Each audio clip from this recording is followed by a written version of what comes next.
Bloodstained scrubs usually mean a failed surgery, not a successful kill count. But in the frozen hills of Appalachia's West Virginia, nothing was what it seemed. The wind howled through the valleys like a wounded animal. Inside Miller's Ridge Field Hospital, the fluorescent lights buzzed with the rhythm of a dying heartbeat. It was 11:47 p.m. on a Tuesday in February, and the night shift was just beginning.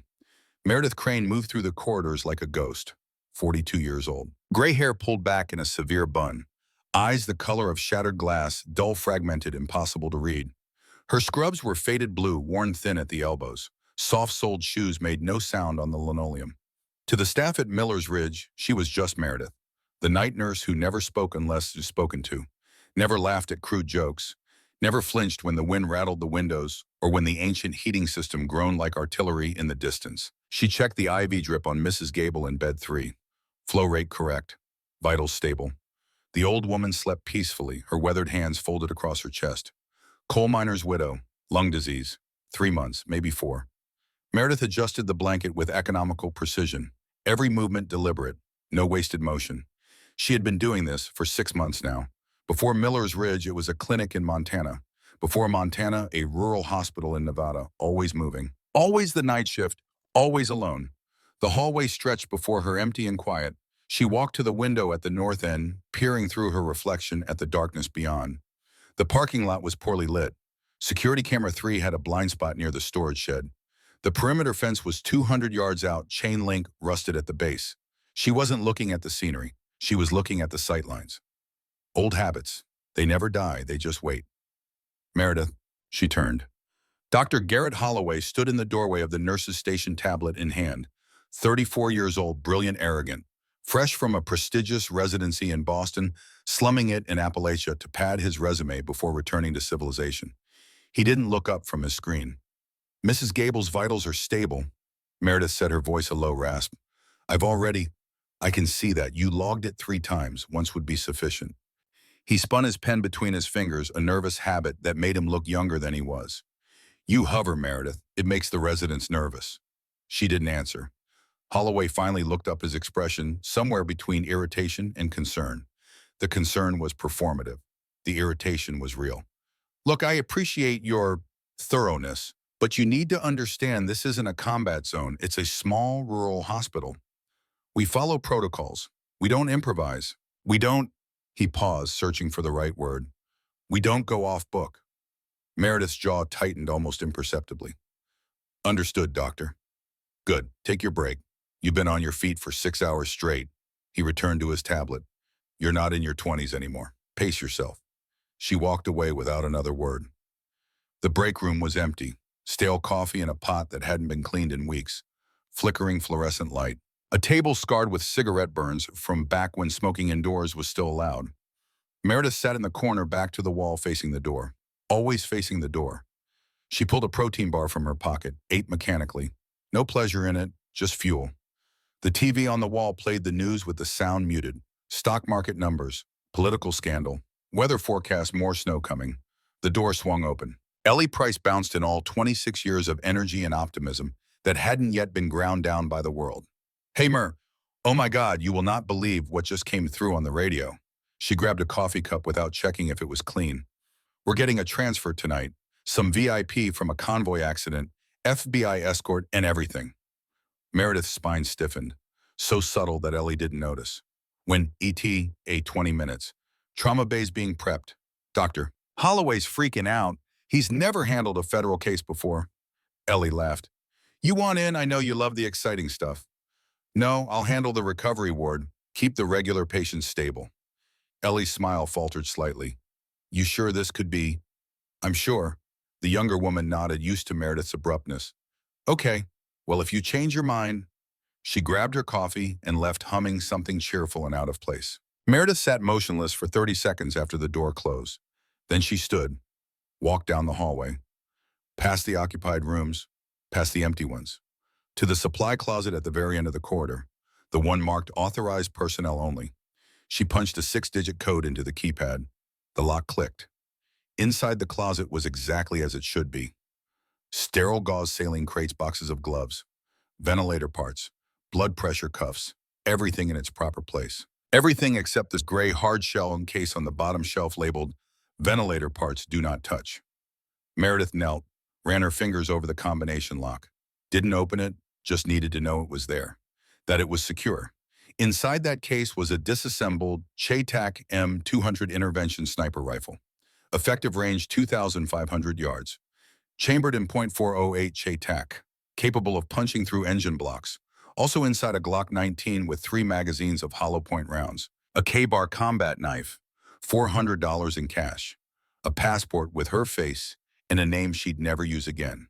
The name on the passport was Alexandra Devereaux. That woman had died 6 years ago in Syria. Or so the report said. Meredith stood, locked the closet, walked back down the hallway as if nothing had happened. Her heart rate hadn't changed. Her breathing remained steady. The mask was perfect. It always was. The radio crackled to life at 12:17 a.m. Miller's Ridge, this is Federal Transport Alpha 2. We are 3 miles out. Be advised we have sustained hostile west contact. Repeat, we have taken fire. Multiple critical injuries. Prepare trauma bay for immediate triage. The calm shattered. Dr. Holloway jumped from his chair, clipboard clattering to the floor. Code blue, everyone to the bay. Move, move. Nurses scrambled. Residents shouted conflicting orders. Someone knocked over a tray of instruments. The organized chaos of a small hospital suddenly thrust into a situation it wasn't equipped to handle. Meredith didn't run. She moved with terrifying fluidity, grabbed a trauma kit, walked toward the entrance. But her eyes weren't on the medical supplies. She was watching the wall monitors showing the security camera feeds. Camera 4 static, camera 5 offline, camera 2 showing the access road, but the angle was wrong. Someone had moved it. It's not just a convoy accident, she whispered to herself. The old instincts flared up like a struck match. They're blinding us. She looked at Ellie, who was pulling on gloves with shaking hands. The girl was terrified, but trying not to show it. Ellie, the younger nurse, looked up. Meredith grabbed her arm. Not gently. Listen to me very carefully. When they bring the patient in, I need you to go to the rear supply room. Lock the door. Do not open it unless you hear my voice. My voice exactly. Understand? What mirror they need all hands. Do you understand? Ellie's eyes went wide. She'd never heard that tone from Meredith before.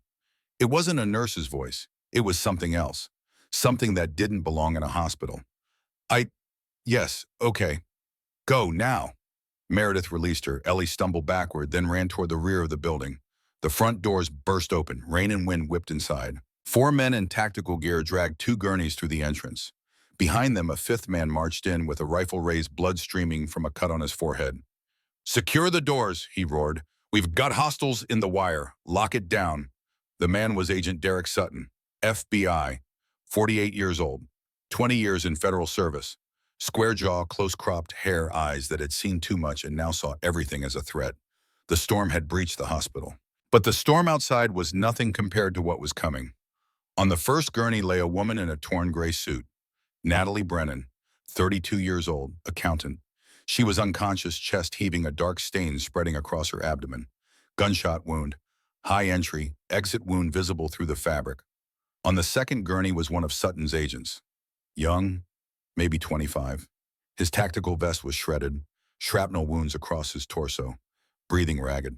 I need O-negative stat. Dr. Holloway shouted, hands already moving to cut away Natalie's shirt. Where's the blood bank key? Someone get me. Meredith appeared at his elbow. Saline bag already spiked. She slapped it into his hand. Focus, doctor. She's tensioning. You need to decompress the chest now. Holloway looked at her wild-eyed. I know that. I'm just...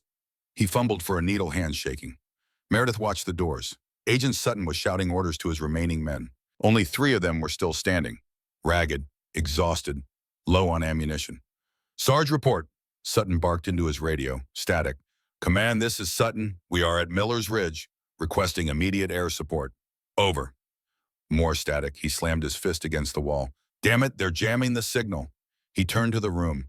His eyes scanned the terrified medical staff until they landed on Meredith. He paused. Something flickered in his gaze. Recognition. Suspicion. The moment passed too quickly to tell. Who's in charge of this facility? Dr. Holloway, Meredith said, pointing, currently trying to stop an arterial bleed. Sutton stepped over a coil of tubing boots, tracking mud and blood across the floor. Doctor, we have maybe 5 minutes before the main force hits us. We were ambushed 2 clicks out. This wasn't random. They knew the route, they knew the cargo. He pointed at the unconscious woman. That woman is Natalie Brennan. She's holding testimony that will put 50 people in federal prison. If they take her, a lot of very powerful people walk free.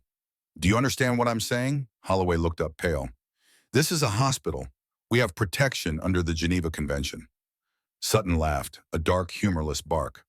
The men coming through that rain don't care about conventions. They're mercenaries. Private contractors paid by people who have everything to lose. They want her alive so they can make her disappear properly.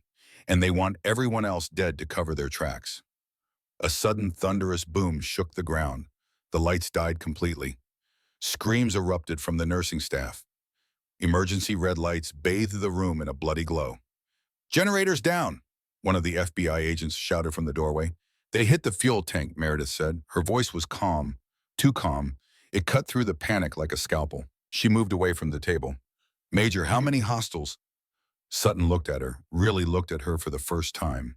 He saw the way she stood, feet shoulder-width apart, weight balanced, hands free, ready. That wasn't a nurse's stance. Platoon strength, maybe 24, heavily armed, night vision, body armor.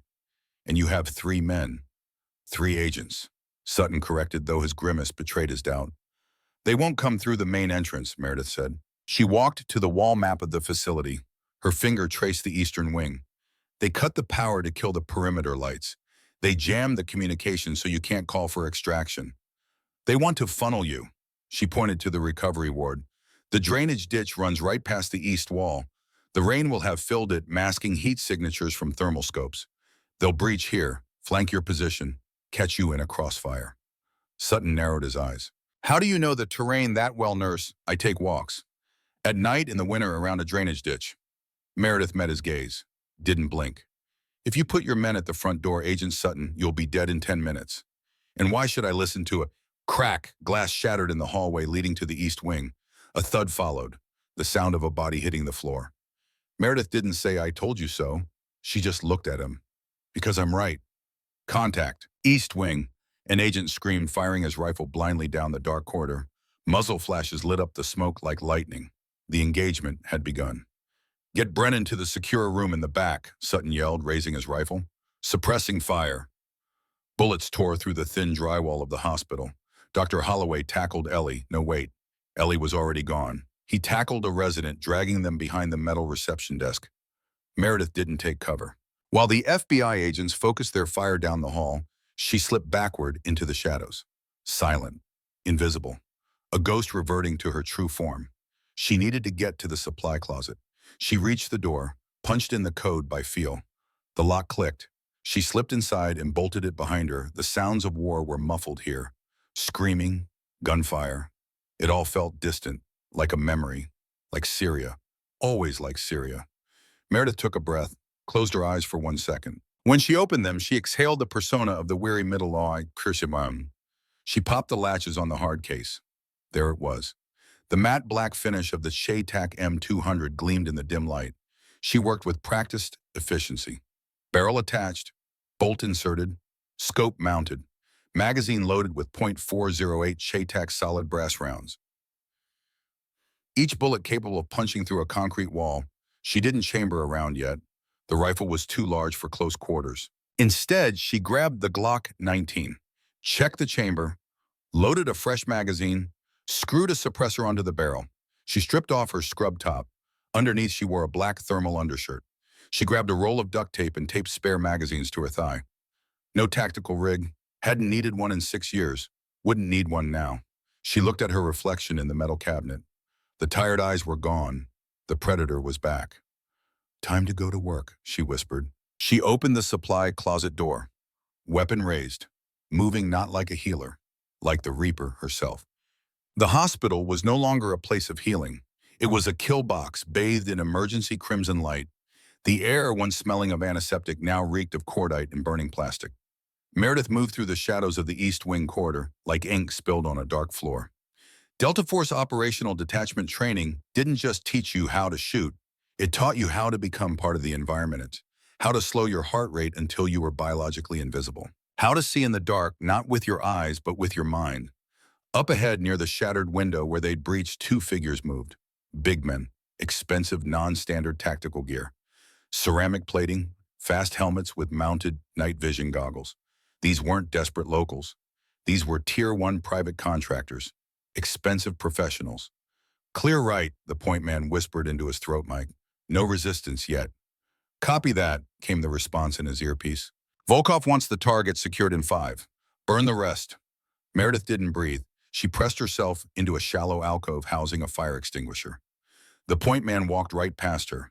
His NVGs were focused down the hall.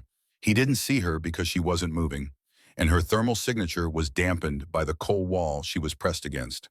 The second man followed. 3 paces behind, Meredith moved. It wasn't a rush. It was a violent, controlled snap. She stepped out behind the second man. Before he could register the movement, her left hand clamped over his mouth, pulled his head back sharply to expose the neck. The suppressed Glock in her right hand uttered a soft pfft. The subsonic round entered just below the ear, severed the brainstem, instant neural shutdown. The man went limp. She lowered him silently to the linoleum. Didn't let his gear clatter, didn't let his weapon hit the floor. Total silence except for the distant gunfire from the main lobby. The point man ahead stopped. He sensed it, the break in rhythm, the sudden absence of footsteps behind him. He began to turn, his rifle swinging around. Meredith didn't hesitate. She raised the Glock, acquired the sight picture in the dim red light, fired. The round took him just under the rim of his helmet. Same spot, same result. He dropped straight down, dead before he hit the floor. 2 down. At least 22 to go. She scavenged quickly, took a fragmentation grenade from the first man's vest. Spare magazine for his carbine. Didn't take the rifle itself. Too bulky for the tight maneuvering she planned. She moved deeper into the hospital, heading toward the main lobby where the primary firefight was raging. The sound of automatic gunfire was deafening now. Agent Sutton and his people were holding, but the sheer volume of fire meant they were pinned, suppressed, running out of ammunition and options. In the main triage bay, chaos reigned. Dr. Holloway was huddled behind the overturned reception desk, his hands pressed hard on Natalie Brennan's chest wound, trying to keep her alive through sheer force of will. "Keep pressure," he yelled at a resident. "Don't let go." A burst from a light machine gun tore apart the waiting room chairs 10 feet away. Splinters and foam rained down on them. Holloway yelped and ducked lower. Outside in the rain-soaked staging area, the mercenary leader stared at his tactical tablet. His name was Nikolai Volkov, 48 years old, former British SAS, dishonorably discharged after an incident in Afghanistan that was still classified. He'd gone private, made millions, cared about nothing except the contract and the money. 2 of his unit icons in the East Wing had just gone black. Team 2 report. Static. Team 2, this is Volkov. Status now. Nothing. He narrowed his ice-blue eyes. Something's wrong. It's too quiet on the flank. He keyed another frequency. Decker, take 4 men. Push through the East Wing, find out what happened to Team 2, and watch the corners. We might have a rat in the walls. Back inside, Meredith had reached the junction where the East Wing met the main lobby. She peered around the corner at floor level. The scene was grim. Sutton was behind a concrete pillar firing controlled bursts. 1 FBI agent was down, motionless, pool of blood spreading beneath him. Another agent was dragged behind a vending machine clutching a shoulder wound. Only Sutton and 1 other were still in the fight. 6 mercenaries were advancing across the lobby, moving from cover to cover. Professional, disciplined, suppressing the agents with overwhelming firepower. They were closing the noose. If Meredith opened fire with the pistol now, she'd take down maybe 2. The other 4 would light her up instantly. She needed a distraction. She looked at the fragmentation grenade she'd taken, pulled the pin, held the spoon down. Timing was everything.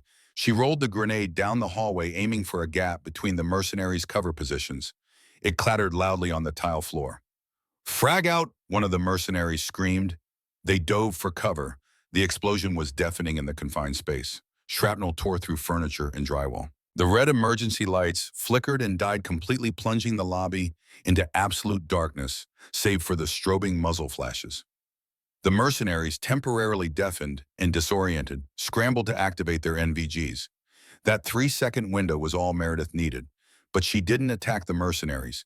She sprinted across the open hallway behind them, moving toward her real objective, the supply closet, the rifle. "Contact rear!" "Someone crossed the hall," a mercenary yelled. They fired blindly into the darkness where she'd been, but she was already gone. She slammed back into the supply closet, bolted the door. Her chest heaved. The Glock was getting hot. She holstered it, turned to the Chaytak M200. It was a massive weapon, almost absurd for indoor combat, designed to kill people from over a mile away.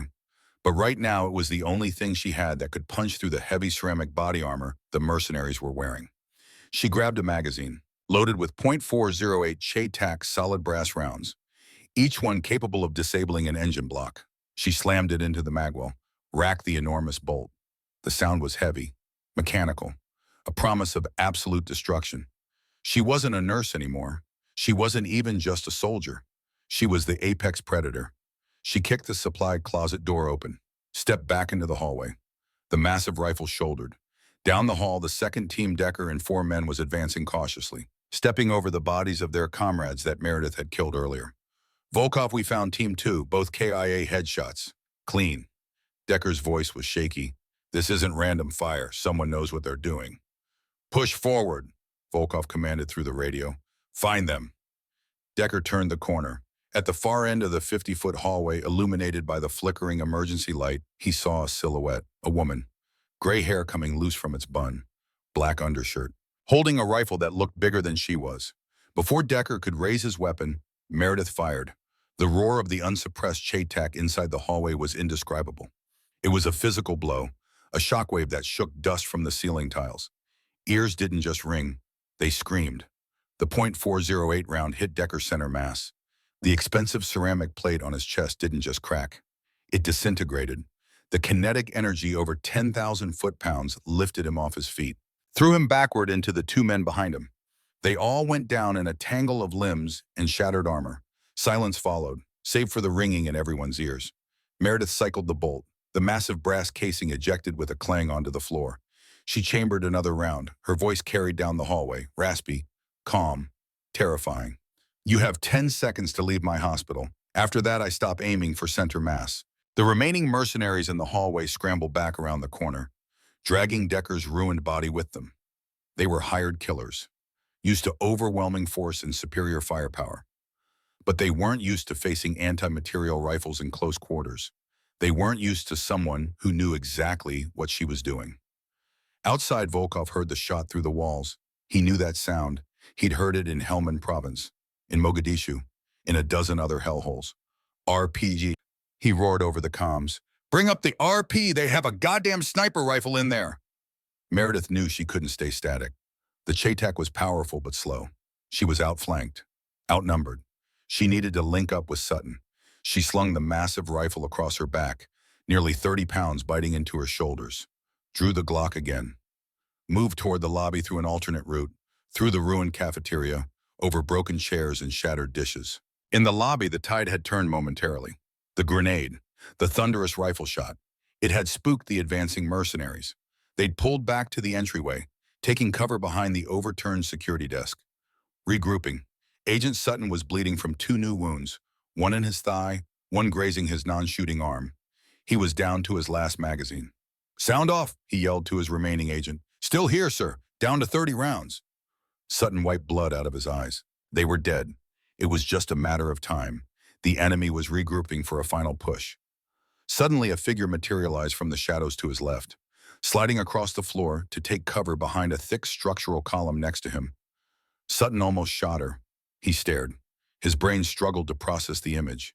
It was the nurse, Meredith, the gray-haired, quiet woman who checked IVs and restocked supplies. But she wasn't wearing scrubs now. She was in tactical black, moving with lethal grace. And strapped to her back was a Chaytak M200, a weapon Sutton had only seen used by extreme long-range specialists. Nurse Crane, he breathed. Focus, Agent, Meredith said. Her eyes scanned the enemy positions across the lobby. She didn't look at him. She raised the Glock, fired 2 quick shots that forced a mercenary's head back down. Where the hell did you get that hardware? Supply closet. That's not funny. Wasn't joking. She holstered the Glock, started pulling the massive rifle off her back. They're setting up a heavy weapon at the door. Looks like an M240.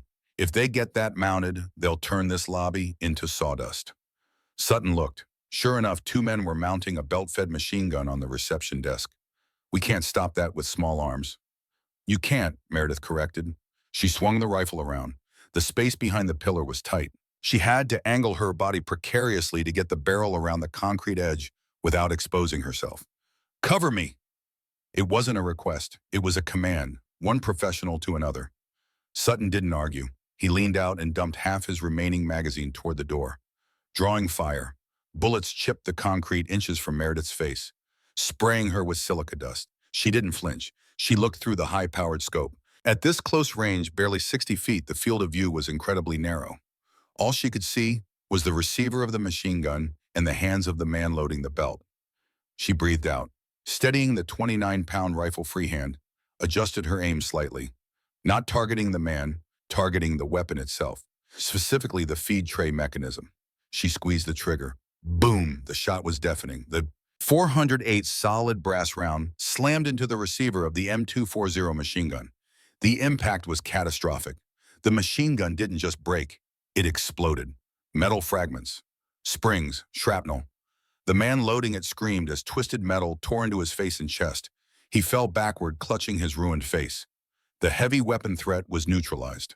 Meredith cycled the bolt, the massive action clunking loudly. Sutton stared at her. The red emergency light deepened the shadows on her face, made her look ancient, terrifying. He suddenly realized where he'd seen that eerie calm before years ago. A joint task force briefing in Virginia. A blurred photo on a screen. A Delta asset credited with impossible shots in impossible conditions. Codename Wraith. The program had been shuttered after a disastrous mission in Syria. Everyone presumed KYA. "My God," he whispered. The realization hit him harder than a bullet. You're Alexandra Devereaux, the Syria Initiative." Meredith looked at him then. Her eyes, usually so dull, were hard as diamonds. "That woman died 6 years ago, Agent. Right now I'm the only thing keeping you alive. Are we clear?" Sutton swallowed hard.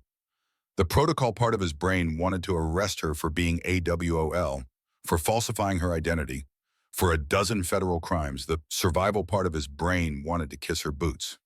"Crystal clear," he said. "What's the play?" Before Meredith could answer, a new sound cut through the night. Not gunfire, a low, rhythmic, whooping sound coming from the rear of the hospital.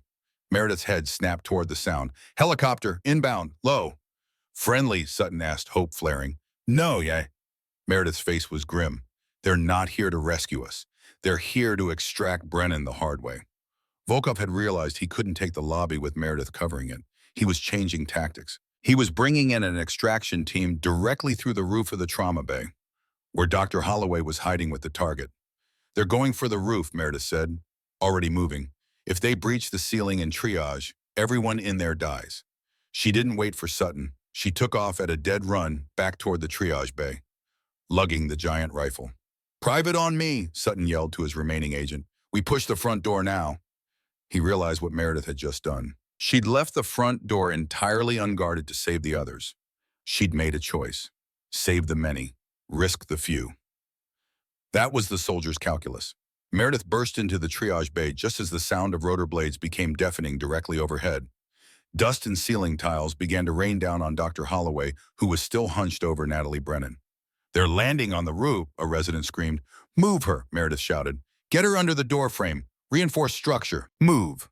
Holloway dragged the unconscious woman just as a massive section of drywall ceiling collapsed inward. Ropes dropped through the gaping hole, followed instantly by 4 operatives in black rappel harnesses, swinging down into the center of the room like spiders descending on silk.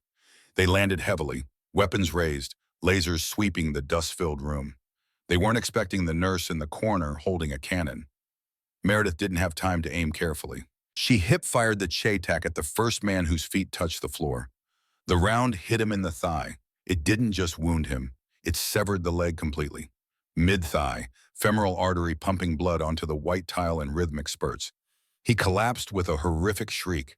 The other 3 operatives spun toward her, submachine guns opening up.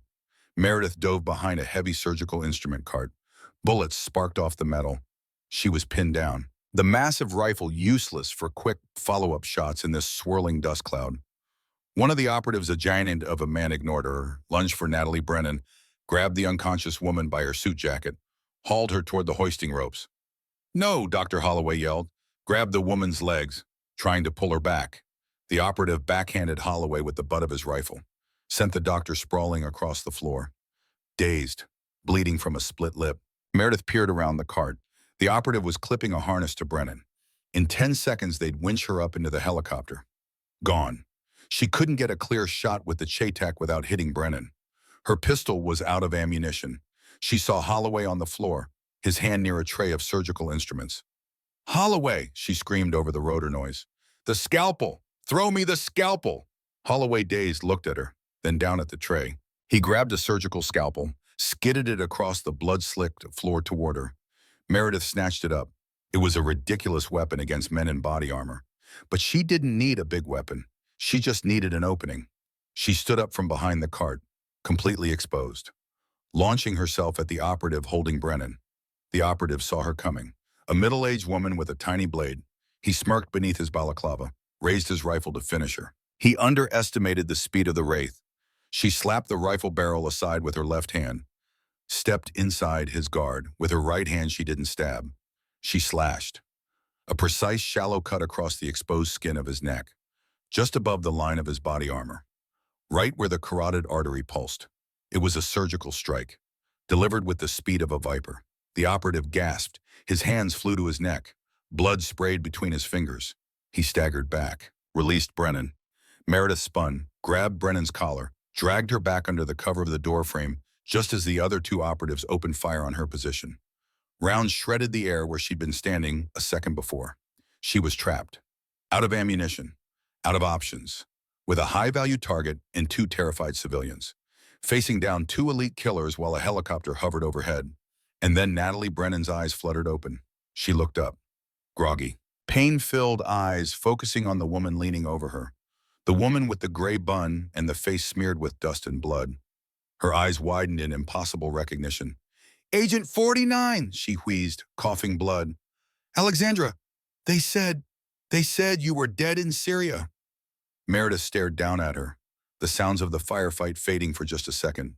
"I am dead," she whispered. "Now stay down if you want to keep it that way." A voice echoed through the hospital's PA system. Deep, accented, British, Nikolai Volkov. "Alexandra Devereaux, also known as Agent 49, also known as the Wraith. I know who you are. I've read your file. Syria, Yemen, a dozen other black sites." Meredith's jaw tightened. "You're good, I'll give you that. But you're one woman. I have 20 men left. You have no ammunition, no support, no way out." Silence, then surrender. "I'll make it quick. You have my word as a professional." Meredith didn't answer. She was looking at the door, at a figure standing in the doorway, an older man, 60s, gray hair, hospital gown. One arm in a sling from a gunshot wound. Colonel Silas Caldwell. He held an M1911 pistol in his good hand. Their eyes met, after 6 years, after Syria, after everything. "Hello, Alexandra," he said quietly. And part one ended with two ghosts staring at each other across a room full of blood and fire. The triage bay was a cauldron of noise and chaos. Helicopter rotors beat the air into a frenzy above them. Dust swirled like a sandstorm. The two remaining operatives had their submachine guns trained on Meredith's position behind the doorframe. But everyone had frozen, because Colonel Silas Caldwell had just entered the room with a loaded weapon. Meredith's eyes locked onto his. 6 years of questions, 6 years of rage, 6 years of guilt, all compressed into a single moment of recognition. "Colonel," she said, her voice was flat, "dead. Come to finish what you started in Syria." Caldwell limped forward. The hospital gown was stained with blood from his shoulder wound, but his hand holding the M1911 was steady, rock steady, the hand of a man who'd held weapons for 40 years. "No, Alexandra, I came to help." The operative nearest to him spun, raised his weapon. Caldwell shot him without hesitation. 2 rounds, center mass. The man went down hard. The last operative fired at Caldwell, missed. Meredith used the distraction, rolled forward, grabbed the fallen operative's submachine gun, came up firing. The last man dropped. Silence fell, save for the helicopter above, its crew realizing the extraction had failed. The pilot pulled up. The chopper banked hard, disappeared into the storm. Meredith stood, the submachine gun pointed at Caldwell. "Give me one reason not to kill you right now." Caldwell lowered his pistol, didn't drop it, just lowered it. "Because you need me. And because those 17 people who died in Syria, that blood is on my hands, not yours. I gave the order. I pulled your trigger. You didn't pull anything. I made the shot. Under my command, following my orders. He took a step closer. I've lived with that for 6 years, Alexandra. Every single day, every child's face. I see them when I close my eyes. Just like you do. Meredith's finger tightened on the trigger. Dr. Holloway was pressed against the wall, watching, not understanding any of this, but smart enough to stay silent. Why are you here? Meredith asked. I'm dying, pancreatic cancer, stage 4, 3 months if I'm lucky. Caldwell's voice was calm, matter of fact. I came to give you what you've been looking for. Redemption. There's no redemption for what we did. Maybe not, but there's balance. He gestured toward Natalie Brennan, toward the hospital. 15 innocent people in this building tonight. If they die, that's on both of us. If they live, maybe God counts it for something. God stopped listening to me a long time ago. Then do it for yourself. Caldwell's eyes were hard. I didn't hire these mercenaries, Alexandra. I'm not the enemy here, but I know who is, and I know how to stop them. Meredith studied his face, looking for the lie, the deception. She saw only exhaustion and truth. Who hired them? Agent Sutton. Meredith's blood went cold. The FBI agent is working for Meridian Corporation. The same people Brennan is testifying against. He's been feeding them information. Routes, safe houses, everything. Caldwell lowered his pistol completely now, holstered it. That's why the convoy was ambushed. Why the mercenaries knew exactly where to hit. Sutton set it up. How do you know this? Because I still have friends in the intelligence community, friends who owed me favors. When I heard about the Brennan transfer, I started digging, found Sutton's offshore accounts, found the money trail. He met her eyes. I came here to warn you, to help you, because I owe you that much. Footsteps in the hallway. Meredith spun. Sutton appeared in the doorway, rifle raised, blood streaming down his face from a head wound. Behind him, his remaining agent. Both looked like they'd been through hell. Brennan secure? Sutton asked. His eyes swept the room, saw the dead operatives, saw Caldwell. His expression didn't change. For now, Meredith said. She still held the submachine gun, but not pointed at anyone. Yet. Sutton's radio crackled. A voice came through. Volkov. Sutton, extraction failed. We're pulling back to regroup. You still have control of the interior. Sutton's eyes flicked to Meredith, to Caldwell. He made a decision, keyed his radio. Negative, the target is secure. Situation contained. Stand down and await further orders. He released the transmit button. Volkov's response was immediate. You're burning me, Sutton. That wasn't the deal. The deal changed when you lost half your team to one woman with a rifle. I'm not paying you to fail. Sutton's voice was cold, professional. Extract your men. I'll handle cleanup. You're a dead man, Sutton. Get in line. He switched off the radio, looked at Meredith. You're the Wraith, Alexandra Devereaux. I've read the classified files. Syria, the school, 17 dead. His face was unreadable. You've been hiding here for 6 months, flying under every radar, living as a ghost. And you've been taking bribes from Meridian for 3 years, Meredith countered. $50,000 a month, plus bonuses for special operations. Like tonight. Sutton's jaw tightened. Colonel Caldwell has been very informative, Meredith continued. Bank accounts, wire transfers, encrypted communications, all documented, all ready to be delivered to the Justice Department if anything happens to anyone in this building.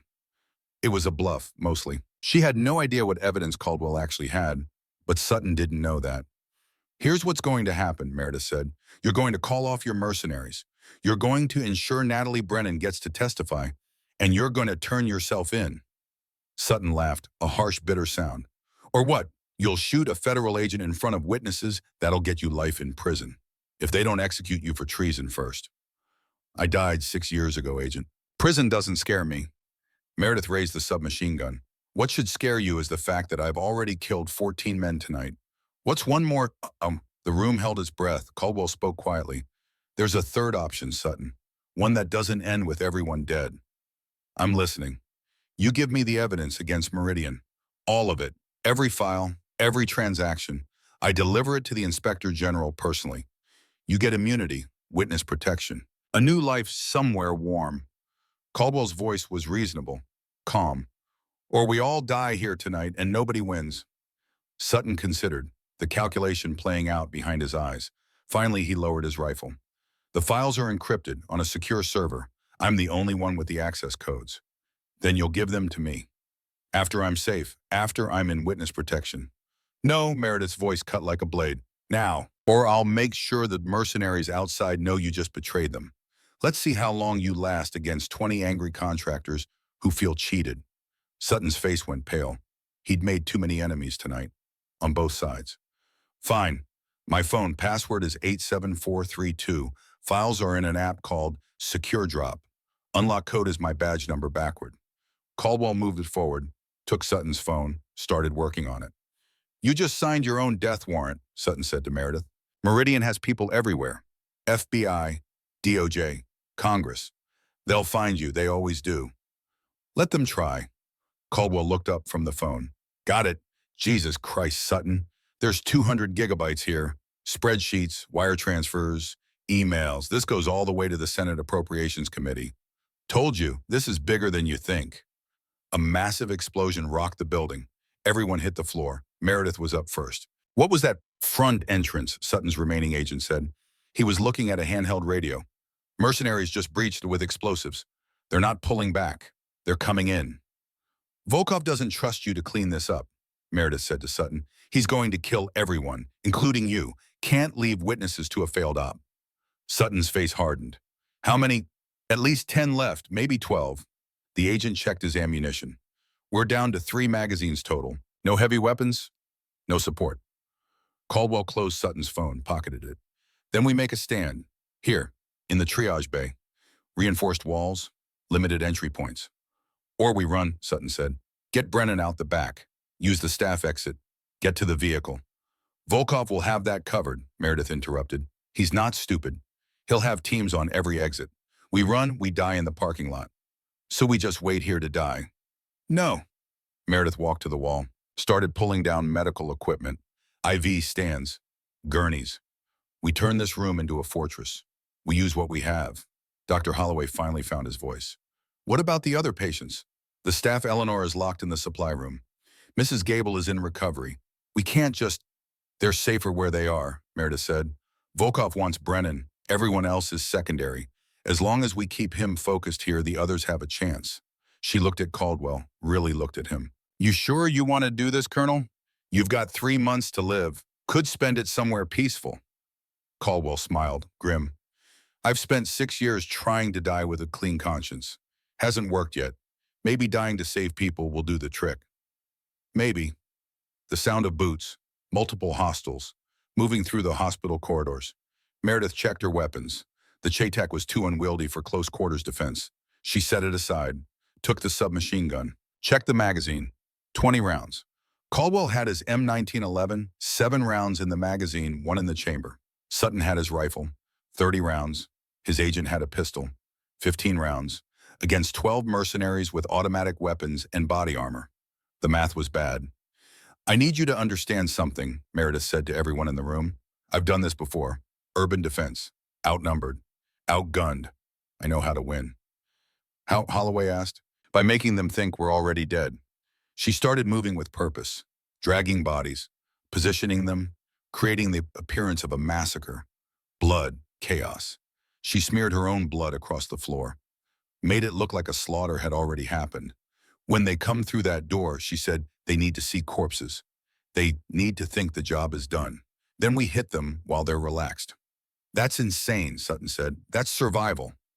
Caldwell understood immediately. He started helping, positioning bodies, creating the scene. Everyone get down, under the gurneys. Stay absolutely still. Don't breathe loud. Don't move. Meredith's voice was command, pure authority. When I give the signal, you come up shooting. Not before, understood? Nods all around. They positioned themselves. Meredith went last, laid down behind an overturned surgical tray. The submachine gun hidden beneath her body, covered in blood and dust. She looked dead. They waited. Footsteps approached. The door burst open. 3 mercenaries entered, weapons raised, sweeping the room. They saw carnage, bodies everywhere, blood, spent brass, the aftermath of a brutal firefight. Clear, one said. They're all dead. Check for Brennan. Volkov wants confirmation.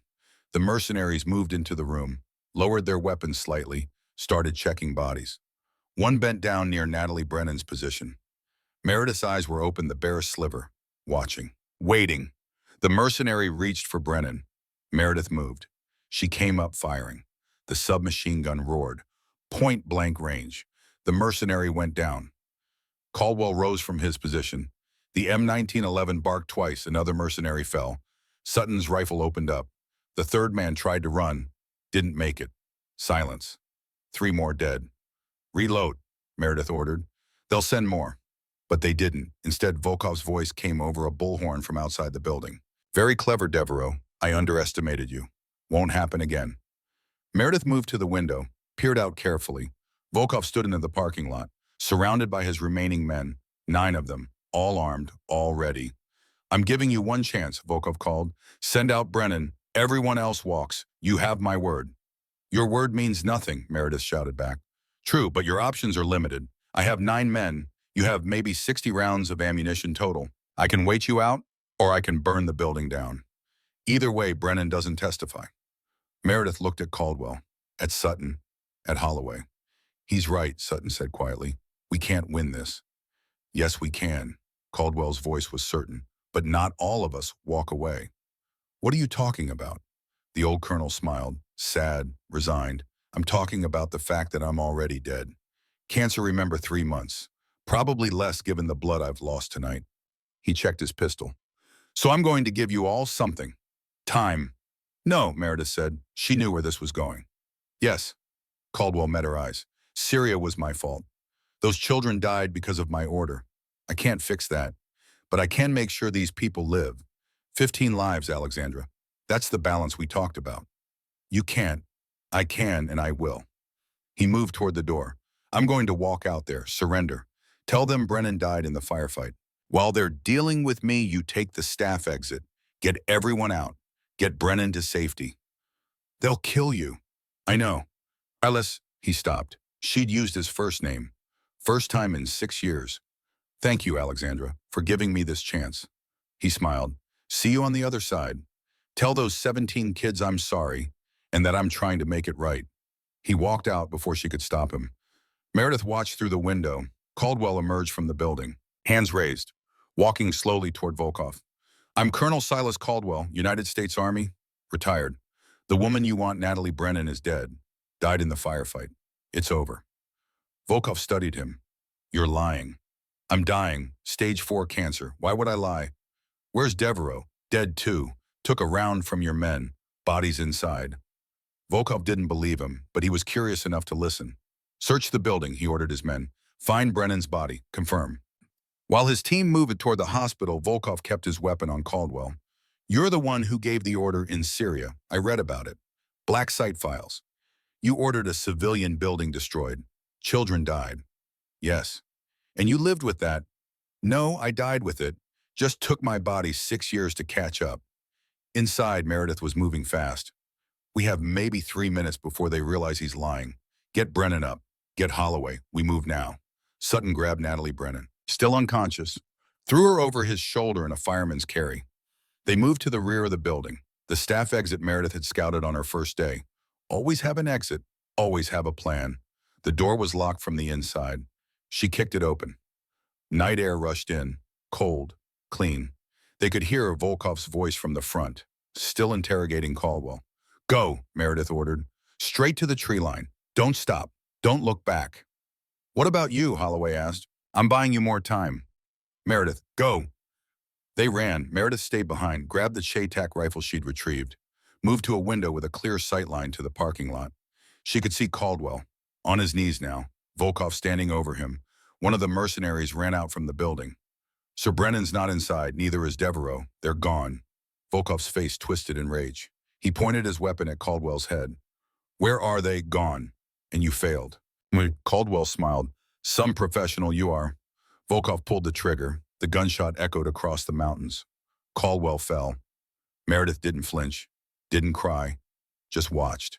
Counted to 3. Then she fired. The Chaytak round crossed 200 yards in under half a second. It hit the fuel tank of Volkov's tactical vehicle. The explosion was massive. A fireball erupted, consumed 3 of Volkov's men instantly. The shockwave knocked the others down. Volkov himself was thrown 20 feet, landed hard, didn't get up. Meredith cycled the bolt, fired again, hit the second vehicle. Another explosion. The remaining mercenaries scattered, running for cover. running for their lives.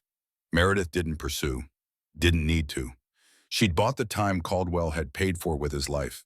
She slung the rifle across her back, walked out the staff exit into the night, found Sutton and Holloway in the tree line. Brennan between them, conscious now, barely. Is he? Sutton didn't finish the question. Yes. I'm sorry. Don't be. He got what he wanted. In the distance, sirens. Finally, the explosions had been impossible to miss. Local police, fire department, maybe even state police. Real help was coming. Too late for Caldwell, but in time for everyone else. We need to move, Meredith said, before they arrive, before questions get asked. Where? Holloway asked. There's a hunting cabin 2 miles north, abandoned. We hole up there until morning. Then we figure out next steps. They moved through the forest, slowly. Brennan needed rest every 100 yards. Behind them, Miller's Ridgefield Hospital burned. Not completely, but enough. Enough to destroy records, enough to create confusion, enough to let a ghost disappear. Again. They reached the cabin as dawn broke over the mountains. Inside was sparse, dusty, but dry and hidden. Meredith laid Brennan on an old cot, checked her vitals. The woman was stable. The bleeding had stopped. She'd need surgery eventually, but she'd live. Thank you, Brennan whispered. Agent 49. That's not my name anymore. Then what do I call you? Nothing, because after today you never saw me. Meredith looked at Sutton, at Holloway. None of you did. We can't just, yes you can, you will, because if anyone asks, I died in that hospital. Understood? Holloway nodded slowly. What about Caldwell? What do we tell them? The truth. He was a patient, got caught in the crossfire, died a hero trying to protect people. Meredith's voice was flat. That's all anyone needs to know. Sutton pulled out his phone, the one Caldwell had taken, had worked on. The files, the evidence against Meridian. It's all here, enough to bring down 50 people, maybe more. Then use it. Make sure Brennan testifies. Make sure it counts. What about you? What about me? You just saved a federal witness, stopped a terrorist attack, killed 24 mercenaries. You're a hero. Meredith laughed, no humor in it. I'm a woman who's been dead for 6 years, Agent. I'd like to stay that way. She walked to the door, looked out at the sunrise. There's a FBI field office in Charleston, 30 miles west. You can make it by noon if you start now. Take Brennan, turn over the evidence. Tell them everything except the part about me. And if they ask who saved us, tell them it was Caldwell. Tell them the old colonel went out fighting. Give him that much. Sutton stood, extended his hand. Thank you, for what it's worth. Meredith looked at his hand, didn't take it. It's worth 15 lives, Agent, that's all. She walked out of the cabin. Holloway followed her outside. Meredith, wait. She stopped, didn't turn around. I don't understand any of this, who you are, what you were, but I saw what you did tonight. You saved all of us. You should be proud. Pride's a luxury I can't afford, Doctor. Then what? You just disappear, start over somewhere else. That's the plan.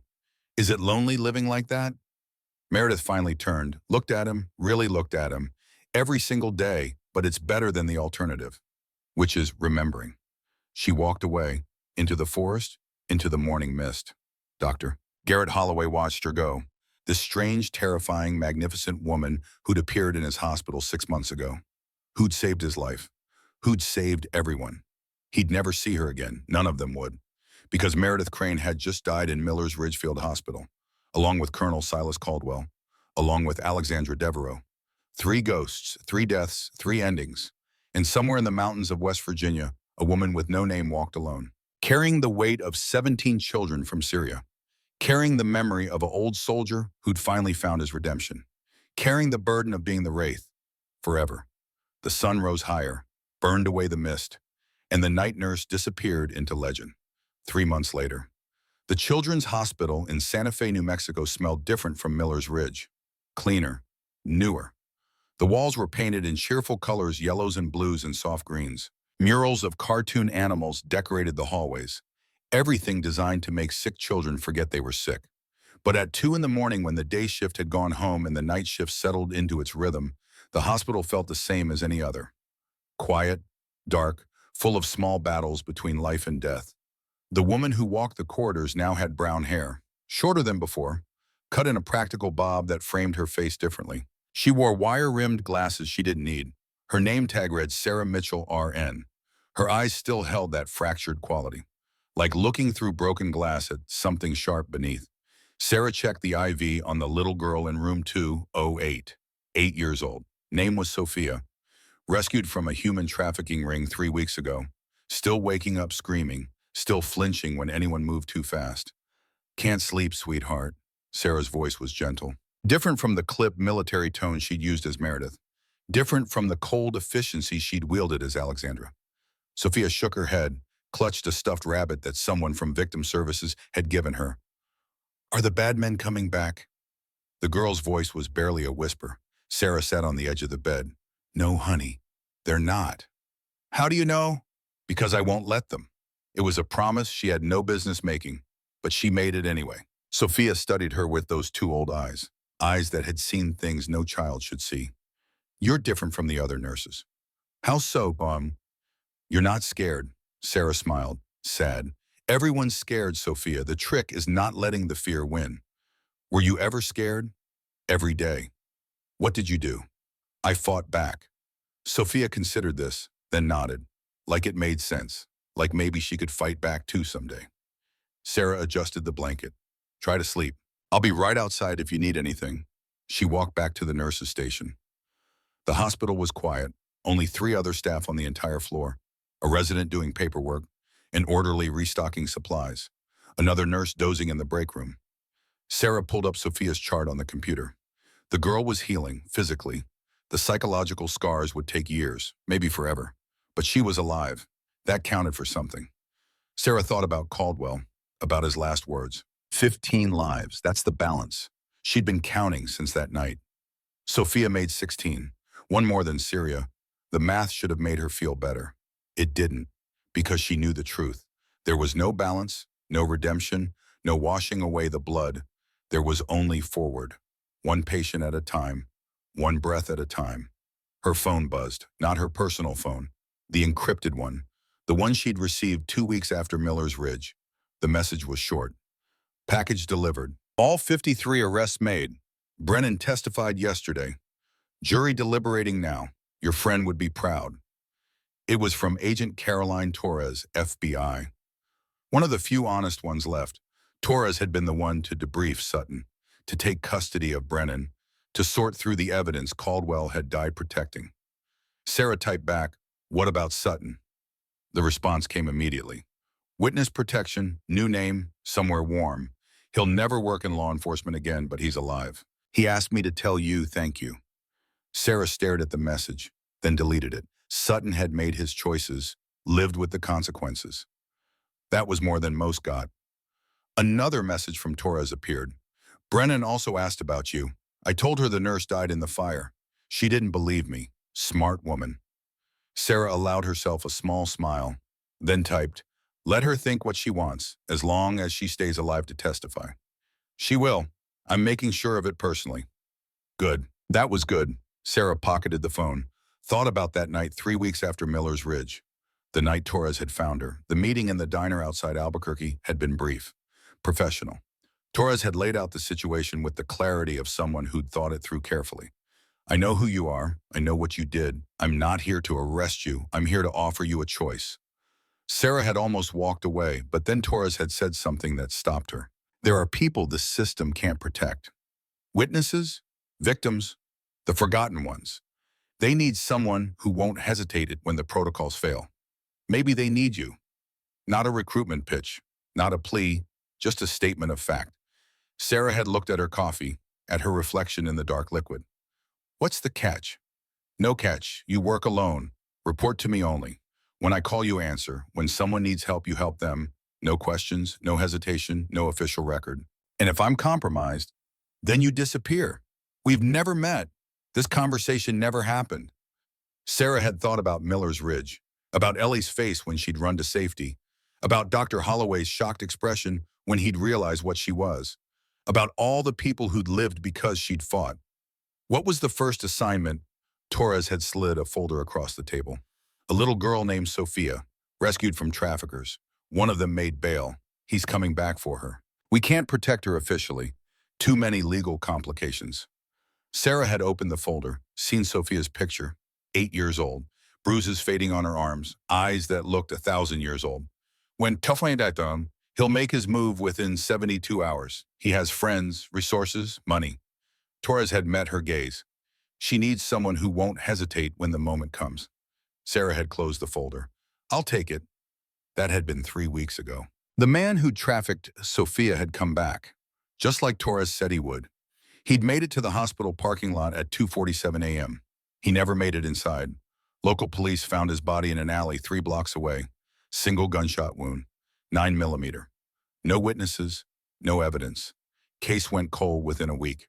Sophia stopped having nightmares after that, like some part of her knew she was safe, knew the monster wouldn't come back. Now Sarah stood in a quiet hospital and thought about the choice she'd made. Was it redemption? No. Was it justice? Maybe. Was it enough? It had to be, because it was all she had. Her encrypted phone buzzed again. New message from Torres. Situation developing. Phoenix, domestic violence victim. Ex-husband, violated restraining order. Has a gun. Police can't respond in time. Subject barricaded with 2 children. Need immediate intervention. Sarah looked at the address. 43 miles. She could be there in 35 minutes. She walked to the supply closet at the end of the hallway. Locked. Authorized personnel only. She'd made sure every hospital she worked at had one. Inside, behind the medical supplies, was a locked case. Chaytak M200 intervention. Disassembled. Cleaned. Ready. Glock 19. Suppressed. Loaded. Tactical vest. Black. Lightweight. Everything she needed. She looked at the rifle. Then at the address on her phone. Phoenix was urban. Residential. Close quarters. The Chaytak was overkill. She took the Glock instead, and a knife, and a small medical kit. Always be prepared to save a life, even as you take one. She locked the case, closed the closet, walked to the nurse's station. The resident looked up. Sarah, where are you going? Family emergency, can you cover my patients? Sure, but thank you. Sophia in 208 needs her vitals checked in an hour. She's scared. Be gentle. Sarah walked out before he could ask more questions. 43 miles to Phoenix.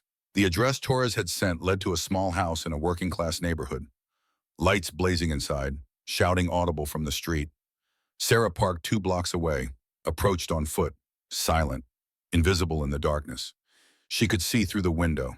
A man, late 30s, drunk or high or both, waving a pistol. 2 children huddled behind a couch. A woman, their mother, trying to talk him down with her hands raised. Police sirens in the distance. 8 minutes away, maybe less. But the man with the gun wouldn't wait 8 minutes. Sarah could see it in his body language.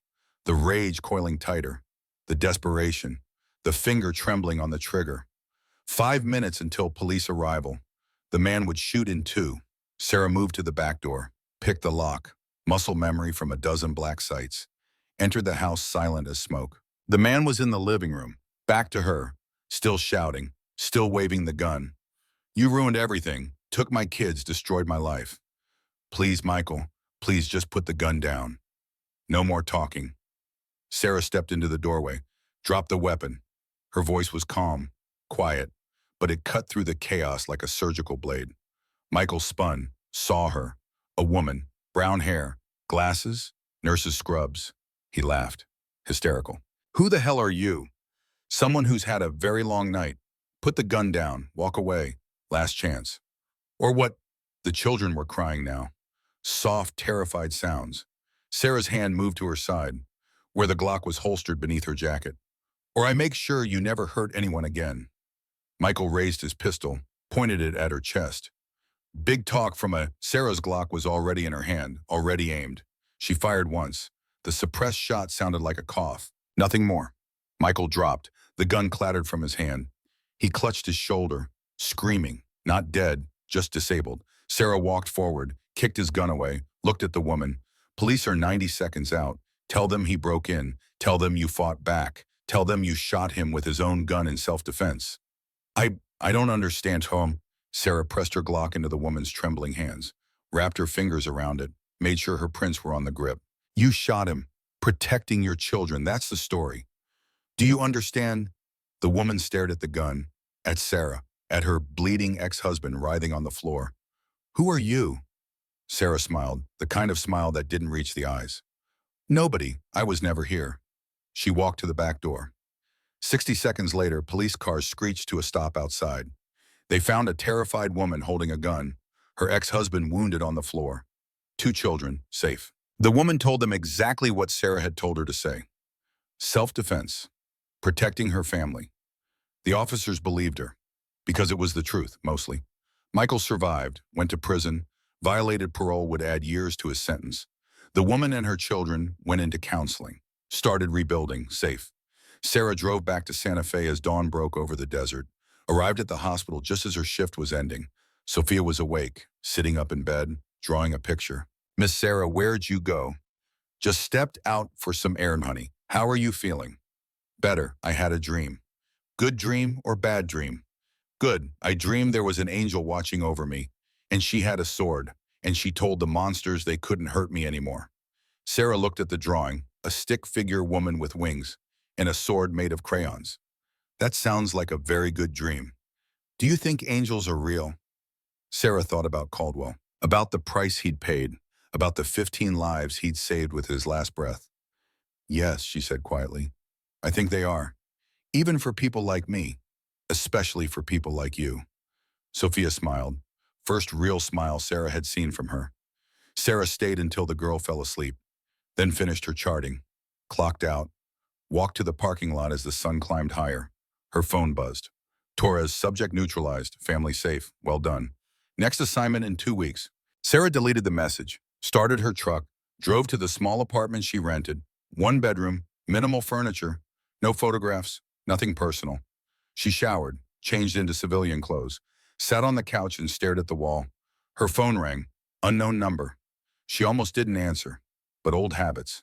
Yes, Sarah Mitchell, a woman's voice, young, scared. Who's asking? My name is Rebecca Hale. Agent Torres gave me this number. She said you help people when the system can't. Sarah sat forward. I'm listening. My sister witnessed a cartel execution. They're looking for her. The police can't protect her until trial, but trial is 6 months away. They're going to find her before then. Where is she now? Safe house in El Paso, but they found the last one. They have people everywhere. I'll be there tomorrow. Don't move. Don't call anyone else. Thank you. Thank you so much. Don't thank me yet. Sarah hung up, looked at her go bag, always packed, always ready. She should rest, should sleep. But she felt energized, focused, because she had a purpose. She grabbed the bag, headed for the door, paused, turned back to look at the empty apartment. It wasn't much, but it was hers. And for the first time in 6 years, that felt like something. Sarah locked the door, got in her truck, started the engine. 300 miles to El Paso. 300 miles to the next fight. The radio played softly. She didn't change the station. Mile markers ticked past, and Sarah Mitchell drove toward danger with her eyes open, because this was who she was now. Not a soldier, not a nurse, not a ghost, something in between. A guardian for the forgotten, a weapon for the defenseless.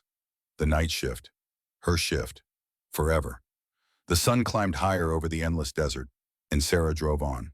Ta-da. 6 months later, the report crossed FBI Director Margaret Wells's desk on a Tuesday morning. Subject: unusual pattern of protective incidents. Classified 17 cases across 7 states. Witnesses who should have been killed. Victims who should have been silenced. Children who should have been lost. All survived, all with the same signature. Professional intervention. Military precision, 0 evidence. Just results. Director Wells read the report twice. Then she called Agent Caroline Torres. Torres entered the office with the carefully neutral expression of someone who knew exactly why they'd been summoned. Sir down, Caroline. Torres sat. Wells tapped the file. This pattern, you know something. I know the results speak for themselves, ma'am.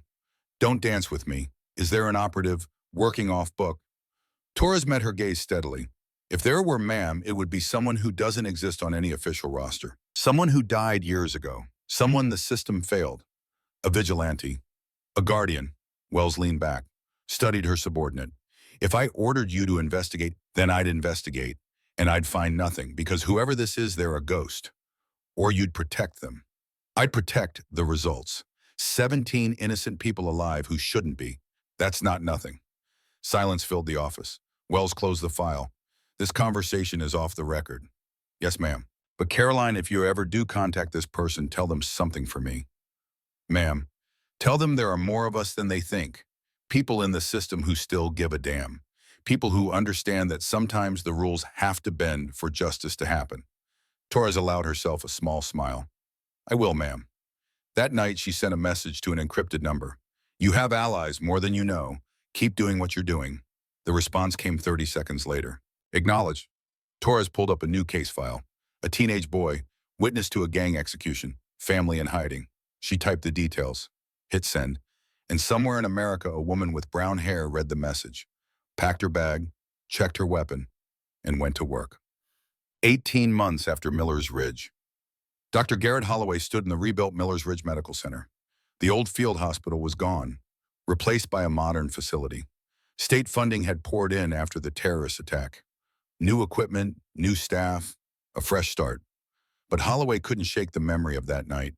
The gray-haired nurse who'd moved like a predator, who'd killed 14 men without hesitation, who'd saved everyone, then disappeared like she'd never existed. He'd been debriefed, of course. FBI, Homeland Security. So many questions. He'd told them the truth. Mostly. Yes, there was a nurse named Meredith Crane. Yes, she'd fought back. Yes, she'd died when the building partially collapsed. No, he didn't know anything else about her. The lie had tasted like ash, but he'd told it anyway. Because standing in that cabin in the woods, watching her walk away into the mist, he'd understood something. Some people were meant to disappear, meant to work in shadows, meant to be forgotten by everyone except those they saved. Now he trained young residents with a new philosophy. The textbook will tell you one thing, he'd say, but sometimes in the moment you have to trust your instincts. You have to do what's necessary, not what's protocol. His colleagues thought he'd changed after the attack, become less arrogant, more human. They were right, but they didn't know why. Only he knew about the gray-haired ghost who taught him that rules were made to be broken when lives were on the line. He hoped she was still out there, still fighting, still saving people. He'd never know for sure, but sometimes late at night he'd see a news story, a witness who survived impossible odds, a victim who escaped certain death, a child found when they should have been lost, and he'd wonder. Sure. 2 years after Miller's Ridge, Ellie Price sat in a coffee shop in Charleston scrolling through her phone. She was a psychiatric nurse now, working with trauma victims. The career change had come after that night, the night the hospital had been attacked, the night Meredith had saved her life. She'd never seen Meredith again. The official reports said she'd died in the fire. Body never recovered, presumed dead. But Ellie didn't believe it, because she remembered Meredith's eyes, the way she'd moved, the absolute certainty in her voice when she'd said, "Lock the door, don't open it for anyone but me." That wasn't someone who died easily. Her phone buzzed. News alert. Witness survives assassination attempt. Mysterious savior disappears. Ellie clicked the article. Read it quickly. A woman testifying against a drug cartel, attacked in protective custody. Someone had intervened. Professional, efficient, gone before police arrived. The description was vague, but something about it felt familiar. Ellie smiled, put down her phone, went back to work. Some heroes didn't need recognition, didn't need thanks. They just needed to know they were making a difference. Wherever you are, Meredith, Ellie thought, thank you. Present day. 3 years after Miller's Ridge, Sarah Mitchell stood in a hotel room in Houston. Different city, different name, same mission. The woman she'd just saved was sleeping in the next room, sedated, safe. Torres would move her to permanent protection in the morning. Sarah packed her bag, checked her weapon, prepared to disappear again. Her phone buzzed. Message from Torres. 26 lives saved in 3 years. You're building quite a legacy. Sarah stared at the number. 26. 9 more than Syria. The math still didn't balance, never would. But maybe that was the point. She typed back, it's not about the numbers. Torres, then what's it about? Sarah looked at the woman sleeping in the next room, at the case files on her laptop, at the growing list of people who were alive because she'd been there. She typed, it's about showing up every time, no matter what. Torres, that's good enough for me. Next assignment coming in 48 hours. Sarah closed her laptop, looked at herself in the mirror. 3 years of this, 3 years of fighting, 3 years of saving people the system couldn't protect. Her hair was darker now, cut shorter. She'd changed her appearance again last month. New contacts, new mannerisms, new identity, but her eyes remained the same. that fractured quality, like broken glass held together by will alone. She thought about Caldwell, about his last words. 15 lives. She'd saved 26. If he could see her now, would he be proud? Or would he tell her what she already knew? That counting didn't matter. That redemption wasn't a number. That the only thing that mattered was the choice to keep fighting. She picked up her bag, walked out of the hotel room.